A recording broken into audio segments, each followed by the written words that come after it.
আমি আমার ফিউচার নিয়ে ভাবি না। কিছু দৃশ্যে আপত্তি, কাটছাট করে জমা পড়েছে বরবাদ।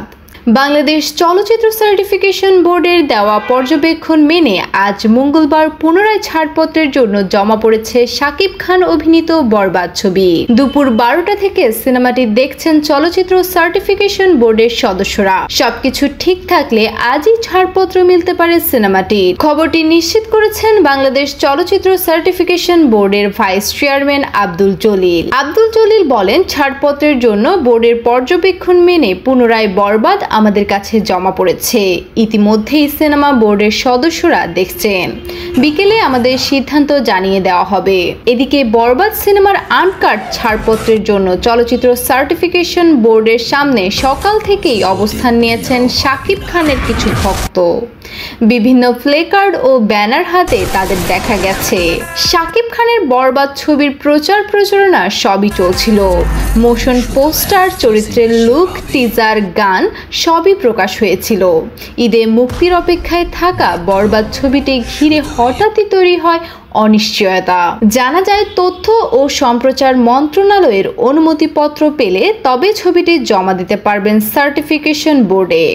কিন্তু সেই নথি প্রাপ্তিতে দেরি হওয়ায় বরবাদ মুক্তিতে তৈরি হয় অনিশ্চয়তা। চলচ্চিত্র সংশ্লিষ্ট বিভিন্ন গ্রুপে এ নিয়ে লেখালেখি হয়। অবশেষে গত রবিবার মন্ত্রণালয়ের অনুমতিপত্র মেলে ছবিটির। এর একদিন পরেই গতকাল সোমবার ছাড়পত্রের জন্য ছবিটি জমা পড়ে বাংলাদেশ চলচ্চিত্র সার্টিফিকেশন বোর্ডে। গতকাল সোমবার বরবাদ সিনেমাটি দেখে কয়েকটি দৃশ্যে নিজেদের পর্যবেক্ষণ জানান সার্টিফিকেশন বোর্ড সদস্যরা। পর্যবেক্ষণগুলো ঠিক করে পুনরায় চলচ্চিত্র জমা দেওয়ার কথা জানান তারা। চলচ্চিত্র সার্টিফিকেশন বোর্ডের দেওয়া পর্যবেক্ষণ মেনে আজ মঙ্গলবার পুনরায় ছাড়পত্রের জন্য জমা পড়ে সিনেমাটি। কিছু দৃশ্যের বিষয়ে আপত্তি ছিল সদস্যদের, সেগুলো আবার সম্পাদনা করা হয়। বরবাদ ছবিটির পরিচালক মেহেদী হাসান, ছবিতে শাকিব খানের সঙ্গে জুটি হয়েছে ইথিকা পাল।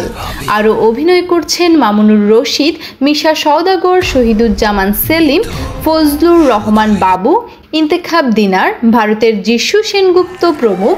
ছবির একটি গানে পারফর্ম করছেন নুসরাত জাহান। সো ভিউয়ার্স, বরবাদ সিনেমা নিয়ে আপনার মন্তব্য জানিয়ে দিন কমেন্ট বক্সে। ভিডিওটি ভালো লাগলে লাইক করুন। নিত্য নতুন খবর পেতে চ্যানেলটি সাবস্ক্রাইব করে পাশেই থাকুন। আমি শুধু একটা জিনিসই ভাবি।